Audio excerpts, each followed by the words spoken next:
Cowherd, can LeBron and IT coexist?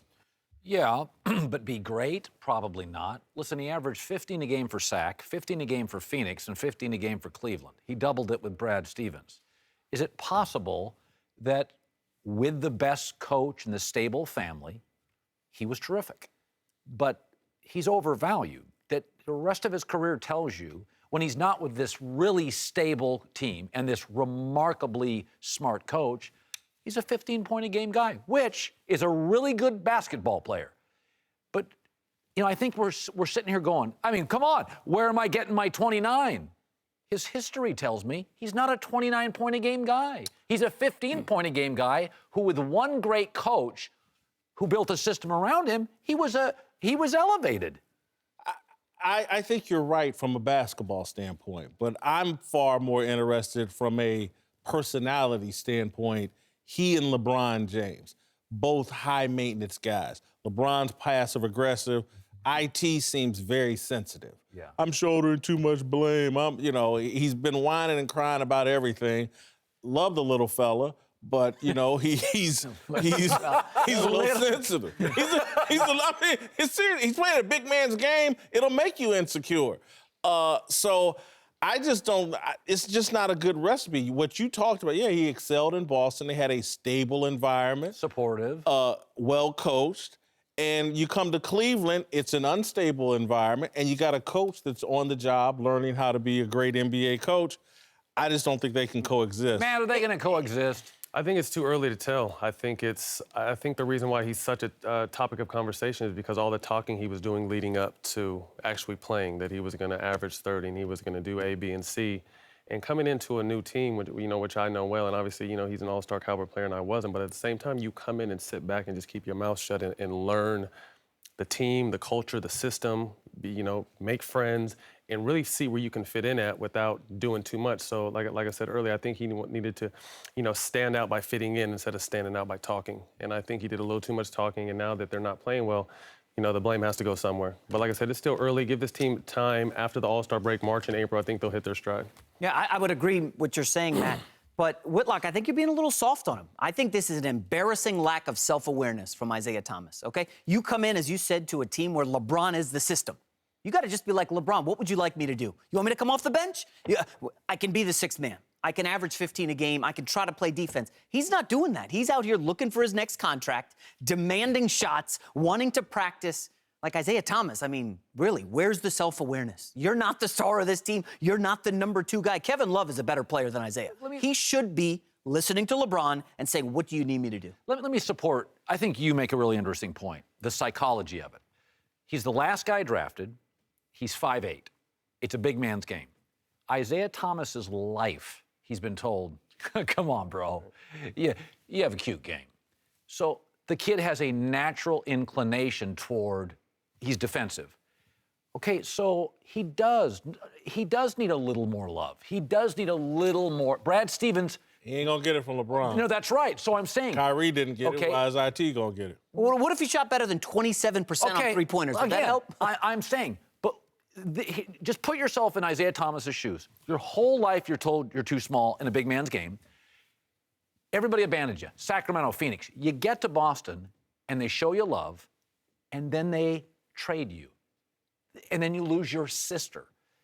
This has been a rough year for him. And if you loved a company and you couldn't find your spot, and you did, and then they trade you for a rival, and then you lose a family member, listen, man, I'm not sure most people could handle this last year. And again, you're talking about going to LeBron and what can I do? LeBron's not even committed to Cleveland. If LeBron were committed to Cleveland, then he could nurture this healthy relationship with IT. But LeBron has his own agenda as well. And again, Jason, I think the thing that you also are overlooking is he didn't choose to go to Cleveland. That's right. That's a good point. He got shipped there. And so it's hard for him to go to LeBron. I didn't want to be here in the first place. And now this big contract that me and my family had been eyeing and thinking was going to happen, it's going away. Let me ask you, Matt, in this league, players obviously have moved toward LeBron. But is there a sense in the league that LeBron's also hard to play for? Play with. I've never heard that. I've never played with them. I've never heard that. But I think if you're one of the greats, you're usually a little different in some areas. Obviously, Kobe was an evil genius. Great players are a little different. You know what I mean? But at the same time, I think the key to Cleveland is LeBron's going to have to pull him to the side and talk to him and sit him down. And then LeBron also has to do the same thing to Jeff Green, because Jeff Green's one of the most talented players I've ever been around, seen.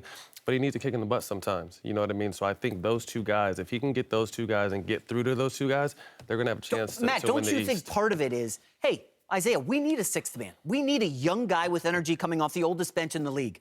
Turn into Manu Ginobili. Turn into Jamal Crawford. I mean, that makes sense. And for Isaiah Thomas to be like, no thanks, I'm not coming off the bench. I want somebody to show me where LeBron's doing this with anybody. Well, he's the leader of the team. No. This year, though.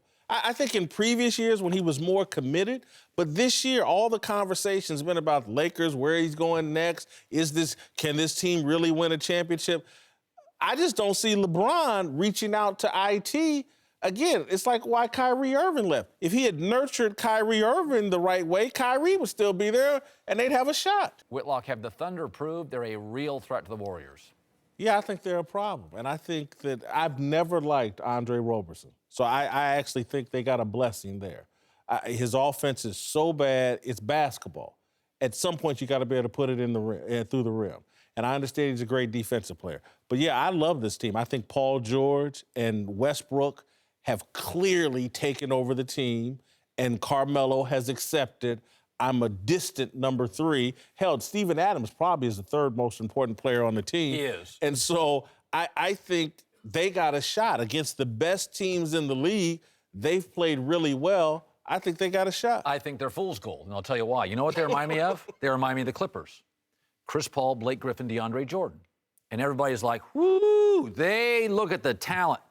They had a problem. They couldn't shoot threes. This team has remarkable talent, and they should win 58 games. You can't have that many good players and not win 58 games, even in the West. They can't hit threes. They're 21st in the league. You're not beating the Warriors 4 times in 2 weeks if you can't hit threes. Matty's played on that team. Golden State not only is the best three-point shooting team, the best pure shooting team, they're one of the best coach teams, they're one of the smartest teams, they're one of the most self-aware teams.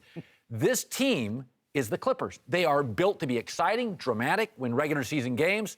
They're not beating Houston. I don't think they can beat Houston. I'm not sure. Again, there have been history has told us in the NBA, there are teams that walk into arenas in the regular season and you're like, they got ballers. That team doesn't look like a playoff successful team to me.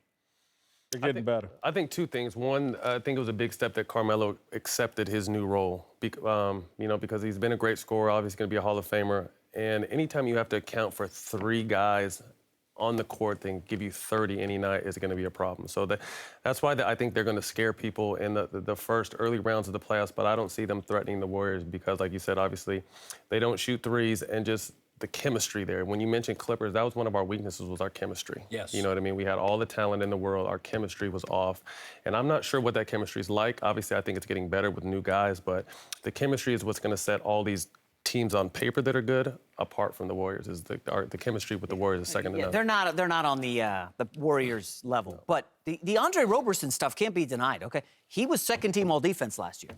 And what I think they're going to miss in the postseason, who's going to guard Kawhi Leonard? That would have been Andre Roberson. Who's going to guard James Harden? Who's going to guard Kevin Durant? That was Roberson's job. And now Paul George has to do it, right? Well, is Paul George going to be shooting 43% on threes? We saw that in the finals. LeBron had to guard Kevin Durant. He was gassed by the fourth. I thought we just had a conversation about how they couldn't shoot, and they've just taken the worst shooter in the NBA off the court, and if you or anybody else replaced him, we're a better shooter than Andre Roberson. Offensively, and their offense Whitlock, just they'll got be better. fine on offense, but defense is the key. The only way you're going to beat the best shooting team in NBA history is by playing some defense. We saw the Celtics over the weekend. They can play defense. They can hang with the Warriors. Cavs cannot. I don't think this Thunder team can. I think one of the undervalued things, I'm watching Boston play Golden State. Was it Friday night? If that's a football game, you can beat Golden State and then get out of town. The problem is Oklahoma City would have to have an abundance of tremendous shooting nights for really not a tremendously good shooting team. And a couple of players from the Warriors would have to be hurt. I mean, this goes back to, if you go watch that Boston game, Klay Thompson was awful.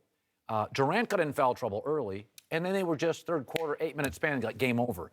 Oklahoma City is Has not. played Golden State and beaten them this year. They are not built to beat this team multiple nights. They don't have enough We're good giving shooters. Boston all this credit for coming close. We're giving OKC no credit for having done the job. Because Boston's got probably the best coach in the league, and Kyrie Irving can hit threes. And they're number one defensively. I don't even know that they'd get a game off the Warriors in a series. That's how much better Golden State is offensively and defensively. I think Golden State, I watched that Boston game. Golden State is so good.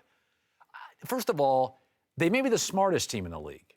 I mean, honestly, you're talking about you were in that locker room. Yeah. This team is one of the best adjusting teams in the league, one of the best schematic teams in the league.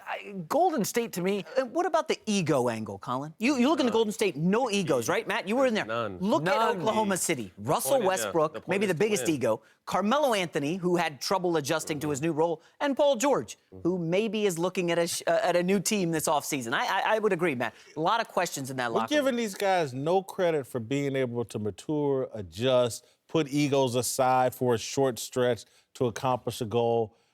It's been a rough transition for Carmelo. I don't even like Carmelo, but he's made the transition. Yeah. Can we not give him credit for that? Oh, definitely. I gave him credit for it. Like I said, I think they're a threat for the West. They're just not a threat for the Warriors. I think I wouldn't be surprised if they beat someone in the first round, if they beat a San Antonio, if they got lucky and beat a Houston. I wouldn't be surprised because they have that talent. They're just, to me, they're not a threat to the Warriors. But he's to the rest basically of the saying NBA, there's the NBA, then there's another galaxy called Golden State. Really? And I think he's right. He's friends with all the guys at Golden State. Well, he's also right.